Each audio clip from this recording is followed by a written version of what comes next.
Olá, me chamo Larissa Fernandes. Sou integrante do grupo composto por Andrei Nicolodi, Jonathan Lopes e Júlia Couto, pela matéria de sensoriamento remoto ministrada pelo professor Felipe Jimenez. Bom, hoje nós vamos falar um pouco, sobre a história dos sensores, vamos falar sobre a história dos satélites também, e vamos citar alguns principais satélites utilizados, e seus principais sensores também, e tirar algumas dúvidas referente a esse assunto. Bom, história dos sensores. Os sensores remotos são os equipamentos que captam e registram a energia refletida ou emitida pelos elementos da superfície terrestre. Esses sensores podem ser portáteis ou instalados em plataformas terrestres, áreas, aviões ou drones, como por exemplo, ou órbitas, que é satélites artificiais. Os sensores podem ser passivos, quando apenas registram a energia emitida ou refletida por um objeto, ou ativos, quando também são capazes de emitir energia. Bom, pessoal, esses sensores, eles são instalados, são componentes, na verdade, dos satélites. E esses sensores é o que auxilia principalmente na captação das imagens, em tudo que o satélite registra, o sensor é responsável por isso. História dos satélites. O primeiro satélite a ser lançado no espaço foi o Sputnik, em outubro de 1957. O primeiro satélite comercial entrou em órbita foi em 1965. E no início da década de 80, as antenas ainda possuíam 7 metros e de lá para cá o desenvolvimento não parou tanto no tamanho quanto nas formas de transmissão, recepção, além da compactação dos dados, visando a economia de banda. Então assim, pessoal, de 1957, para 2021, que é o ano que a gente está, a tecnologia já avançou muito, E junto com a tecnologia, claro, veio, a atualização de softwares, a atualização de máquinas e tudo mais. E o satélite é um desses exemplos, Que hoje em dia é bem diferente, é um pouco de fisionomia, do aparelho em si, também como o seu funcionamento. Hoje, os satélites são meios de comunicação extremamente importantes e transmitem quase todas as emissões televisivas e entre os diferentes países, e um terço das chamadas telefônicas internacionais. Vocês já pararam para pensar nisso? Que assim, nesse momento, a gente está gravando a apresentação. E a gente está conseguindo gravar graças a um satélite. Não só um, Como vários que são responsáveis por receber sinais e emitir os sinais, Então, assim, eles captam e reenviam esses sinais. Então, hoje em dia, o meio de comunicação facilitou muito, justamente por conta da inovação, dos satélites. Eles conseguem fazer muitas coisas que antigamente eles eram instruídos para fazer só, como, por exemplo, ver clima, coisas do tipo. E hoje em dia já está tão avançado, a tecnologia, os sistemas, que ele é responsável pelos meios de comunicação também.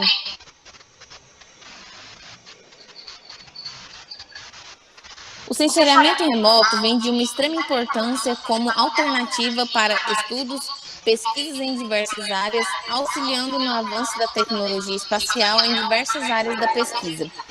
Através da criação de satélites, como por exemplo o sucesso de Landsat, além de outros países em investir na obtenção de informações, surgindo assim novos programas de satélites em diversos países, como por exemplo o SPOT na França, IRS na Índia e RESURS da Rússia, os quais foram lançados na década de 80 e possuíam características semelhantes ao programa Landsat, embora com variações, nas resoluções temporais, espaciais, entre outras.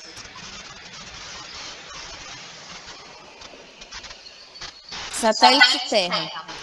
A plataforma orbital Terra foi lançada em 18 de dezembro de 1999, com o objetivo, né, de emissão e contribuir para pesquisas sobre a dinâmica atmosférica global e suas interações com a superfície terrestre e oceano.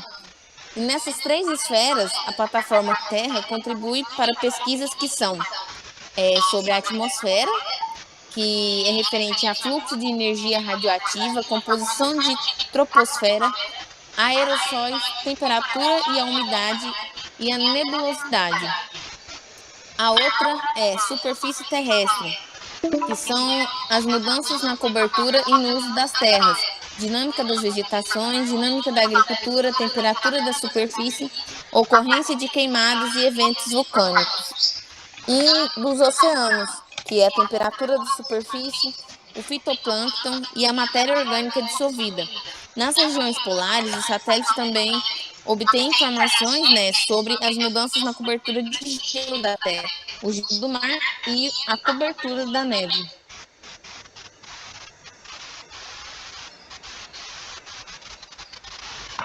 Satélite IRS, operado pela Indian Space Research Organization, lançou os primeiros satélites experimentais Bhaskara e Bhaskara 1, né, e Bhaskara 2 em 1979 e 1981, respectivamente. A segunda geração de satélites iniciou-se com o lançamento do IRS-1C em 1996, que levou a bordo, né, sensores multiespectrais e pancromáticos, monitorando áreas urbanas, além de contribuir para estimativas de safras agrícolas e levantamento de recursos naturais. Os satélites ResourceSat-2 em 2011 e ResourceSat-2A em 2016, lançados com os sensores LISS-3, LISS-4 e LISS-5 AWIFS. O 11º satélite da série IRS, lançado em 2005, foi denominado Cartosat-1 e possui aplicação direta na área de cartografia de precisão, com 2,5 metros de resolução e período de revisita de 5 dias. A série teve, em 2007, Cartosat 2 e, em 2008, Cartosat 2A, equipados com câmeras pancromáticas de alta resolução espacial, de 1 metro, revisita de 4 dias e ângulo de 45 graus. Ou seja, né, pessoal, essas séries que eles falam aqui, elas foram mais evoluídas que que o primeiro Cartosat, né? No primeiro Cartosat, ó, ele tinha 2,5 metros de resolução, ou seja, 2,5 metros, né, tamanho dos pixels. Então, a sua imagem não era tão precisa quanto o Cartosat 2 e o Cartosat 2A, que eles já tinham 1 metro, né, de resolução dos pixels. E a revisita deles também tinha diferença de um dia, né? Coisas que, assim, né, se a gente for analisar, dá uma diferença bem grande. Satélite Aqua. O Aqua é um satélite americano desenvolvido em parceria com o Japão e com o Brasil, lançado em 2002, tendo o objetivo de monitorar vários tipos de fenômenos físicos referentes à circulação da energia e da água na Terra. Ele avalia, por exemplo, umidade e temperatura da atmosfera, evaporação, nuvens, precipitação, temperatura na superfície do oceano, umidade do solo, gelo, neve e entre outros. O satélite Aqua faz parte do Earth Observation System, o programa fundado pela NASA Earth Enterprise.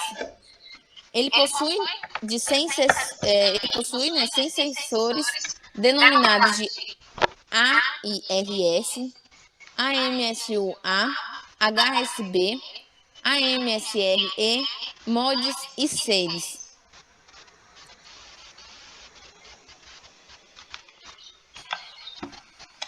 O satélite Landsat ele teve início o lançamento pelo Landsat 1 através do melhoramento de tecnologias que originaram diversos Landsat. O primeiro foi em 1972, ele levava a bordo o primeiro sensor bem sucedido de observação da Terra, que foi o Multispectral Scanner System, que é o MSS.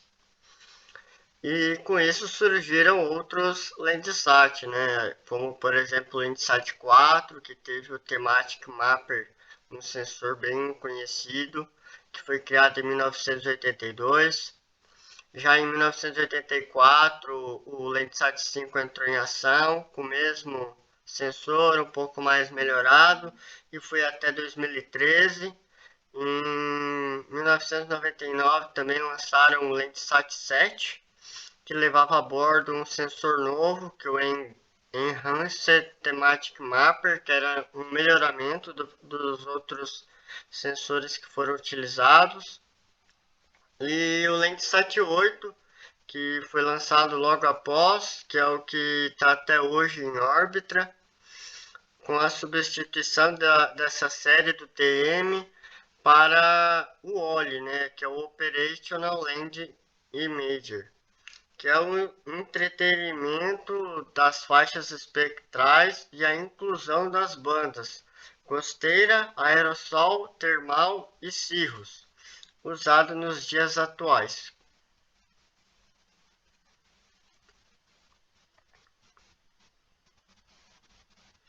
Então a gente tem uma tabela mostrando o OLE, né, em relação ao TIRS, que era outro sensor.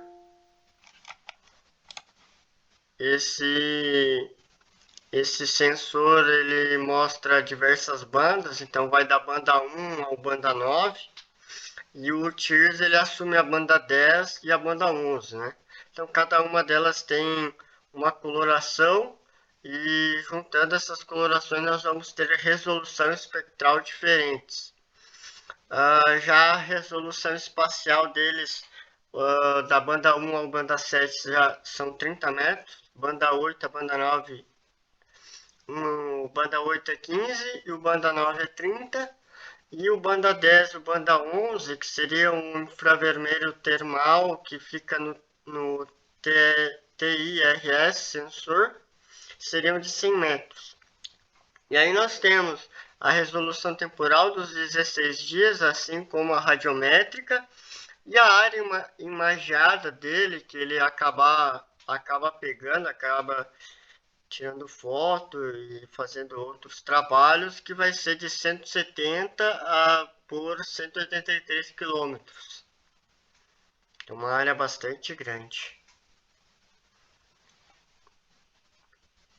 Aí nós temos uma imagem ilustrativa do Landsat 8. E o sensor OLE, basicamente, ele tem as bandas espectrais, como a gente demonstrou. Ele é responsável por coleta de dados, faixa visível, um infravermelho próximo e um infravermelho de ondas curtas.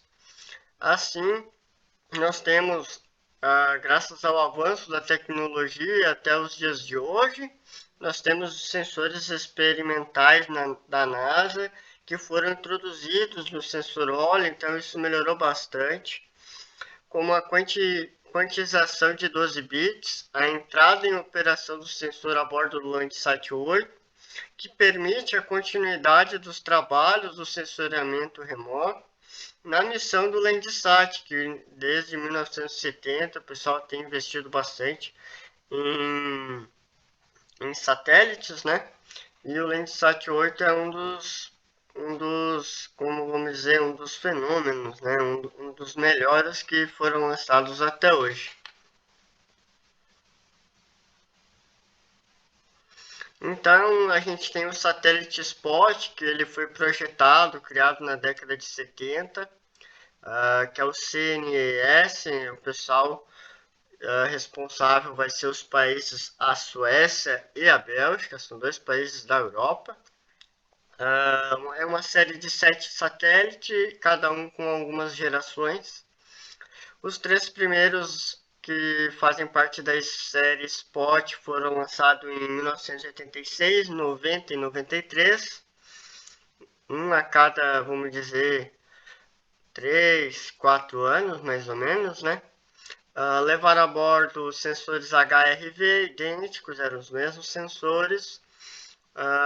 Tinham uma resolução espacial de 10 metros e 20 metros em modo pancromático e multiespectral, respectivamente. O quarto satélite foi lançado em 1998, sendo que o mesmo inovou a receber os acréscimos sensor vegetation